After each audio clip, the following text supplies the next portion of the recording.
And it's my pleasure to introduce my colleague and co-editor of a recent supplement to the Journal of Infectious Disease. We brought together a number of interesting articles and of reports on different strategies for hepatitis care and treatment. And I encourage you to look at that supplement that was published in September.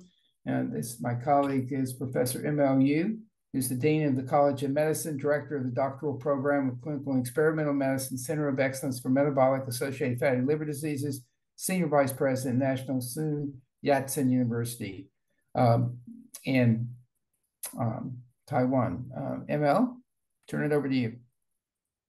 Okay, thank you very much, John. Okay, let's share this. Okay, good morning, ladies and gentlemen. It's my great pleasure to have the chance to share the key strategies and milestones for HCV elimination in Taiwan in 2023. The key strategy almost that we are doing the ongoing national plans in increasing the disease awareness by using the mass media campaign to expanding the screening population by using the one-time test for HBV and SCV program for all adults aged between 45 to 79 years old or 40 to 79 years old for indigenous people, and also to reimburse the refreshing test to increase in the speed and the rate of diagnosis, and allow the outreach screening, diagnosis, and treatment even in the community, not the clinical settings, to all the populations to provide the so-called decentralization and integration program, and also empower all of the physicians, whatever the specialists or non-specialists, they can prescribe the DAA, so-called the task sharing. And recently, the government has set the HCV surveillance as a key quality assurance for hemodialysis patients, and also advocate the easy access for the screening service for all of the newcomers in prisons. And more recently, we collaborate with the Society of Diabetes in Taiwan to make the consensus guideline for routine screening and management of HCV among patients with diabetes. This is the consensus guidelines collaboration among Taiwan Association for the Study of the Liver, the Taiwanese Association of Diabetes Educators, and the Diabetes Association of the ROG Taiwan, just published in early in this year in Journal for Most Medical Associations. The key recommendation is that all the patients with diabetes should be checked for anti-HCV once in a lifetime, combined with the HCV RNA depression testings. And for the HCV RNA positive patients with diabetes, we recommend a simplified anti-HCV treatment algorithm with fiber specialists or non-specialists. As you can see in the right side tables, the eligible for TASER is Taiwan Association for Study of the Liver Committee, HCV Registration Committee. The TASER simplified treatments include all the patients, the patient with chronic HCV infection with life expectancy more than 1 year and have no prior DA treatments.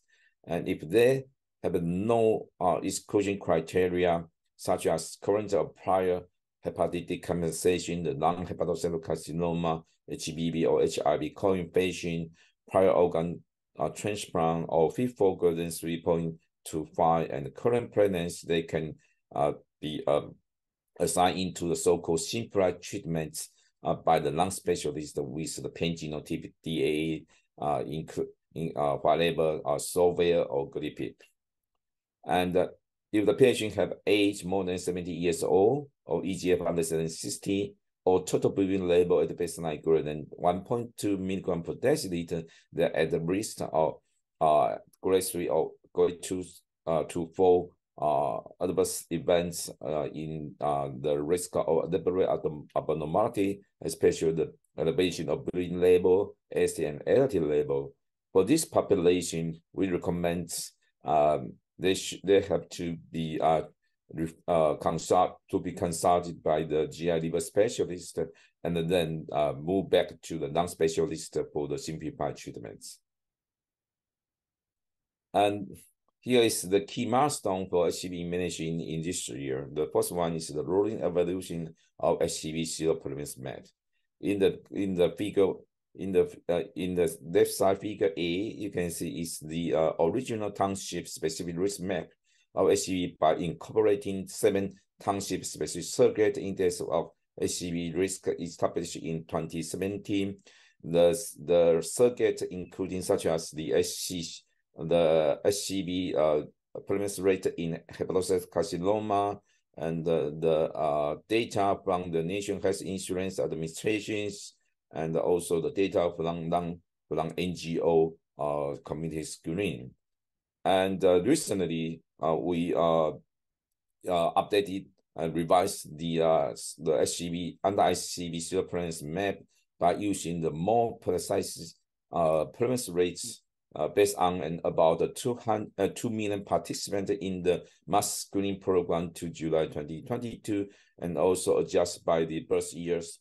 And then you can see the newest anti-HCV seroprevalence map was demonstrated in the right side figure. And with this map, we can provide the data to make the national plans more specifically to the to each township based on their predicted anti-HCV prevalence. The second milestone is the progress report of HCV care cluster in general population as well as in the spatial population. As you can see, the top is the spatial population. The screen rates were very high in patients under hemodialysis at 100%. Patients with HIV at 97%, but much low in the prisoners, just only 40%, and 77% in the opinion substitution therapy patients. But if you're looking at our net testing rates, it's almost all the subgroup have our net testing rate more than 80%, and undoubtedly more than 90% of the net positive patients have been treated. If you're looking at the patient with comorbidity, you can see the anti-HCV screening rate is low to 55% in diabetic patients, to 66% in pre-ESRD patients. And again, the RNA testing rate was around 70% in all of the 3 comorbid population. But you can see the treatment rate was even very high, more than 95%. How about the data in the general population? As you can see, in the base of around the 10 million general population, age range from 45 to 79, the anti-HCV screening rate was 40%, and RNA testing rate was 67%, and again the treatment rate was 96%. The anti-HCV screening rate and the RNA testing rate was a little bit low in the township of low risk areas. This is risk level 0 to 7. Only 78%, 37.8%, and 65% respectively, and reached 50% in anti-HCV screening, and 75% in RNA testing for the township with moderate to high risk areas. But all of the treatment rates was around 95% or more. So we recently tried to establish a roadmap. It's a website initiated by the Taiwan Liver Research Foundation in collaboration with the government, the Taiwan National Hep C Program Office, and this website will be launched formally in the end of December this year. Welcome to the tutorial for Taiwan Hepatitis C Elimination Roadmap webpage. The goal of this interactive webpage is to provide the latest view of Taiwan HCV elimination status. In the right-hand side, you can see elimination status for all Taiwanese population and how it compares against WHO's targets.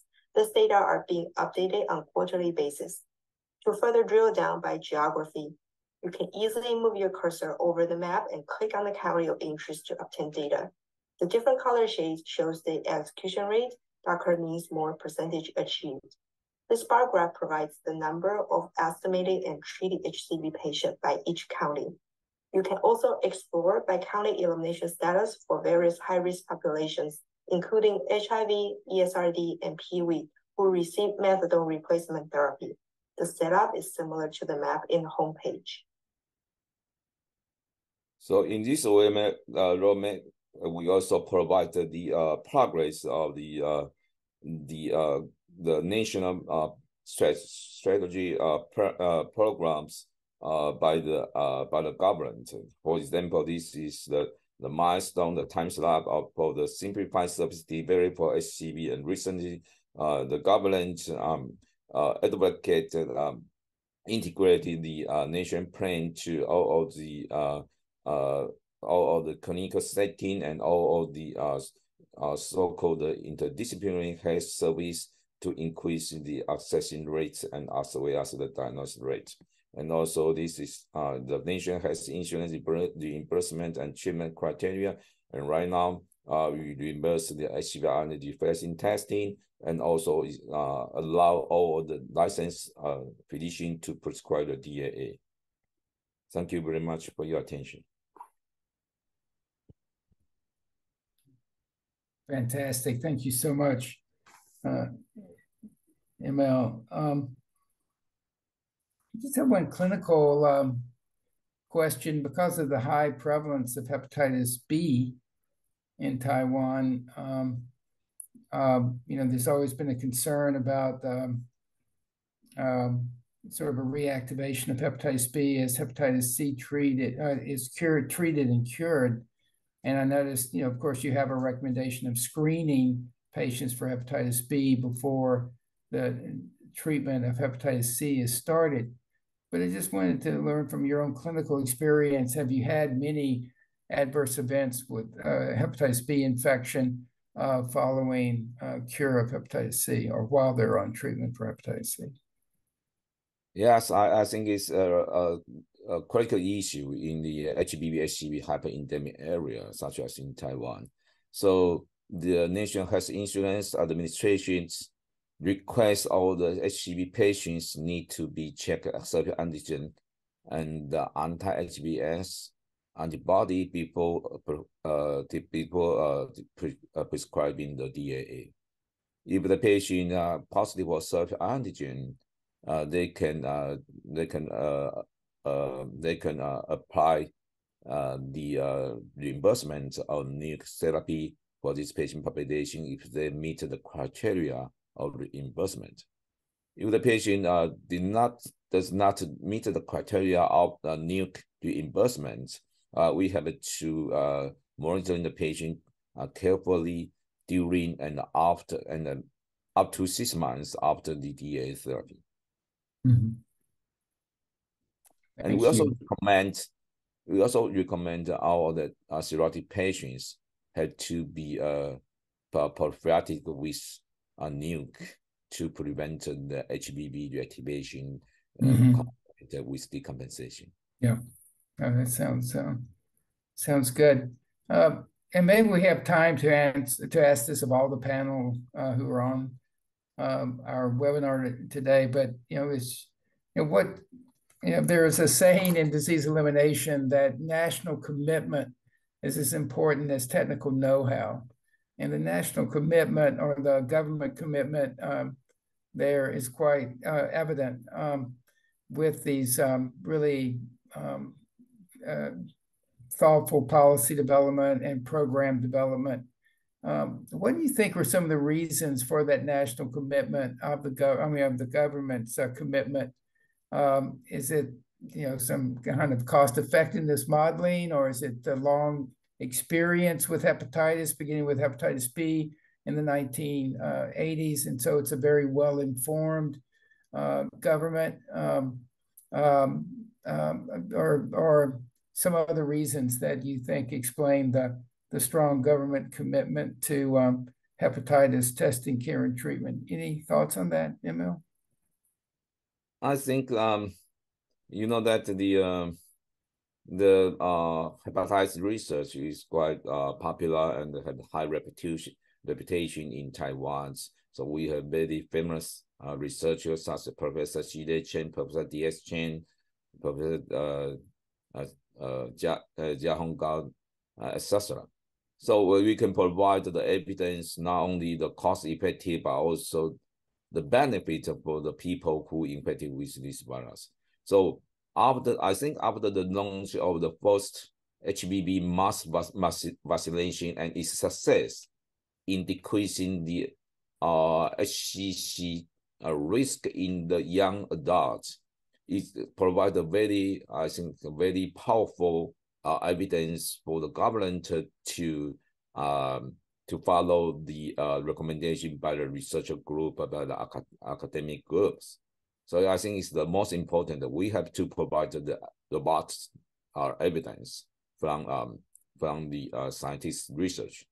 The second one is the organization, not only the NGO but also the academic society. So the Gastroenterology Society of Taiwan, the Taiwan Association for the Study of Liver, play an important role in the committee of the Taiwan CDC.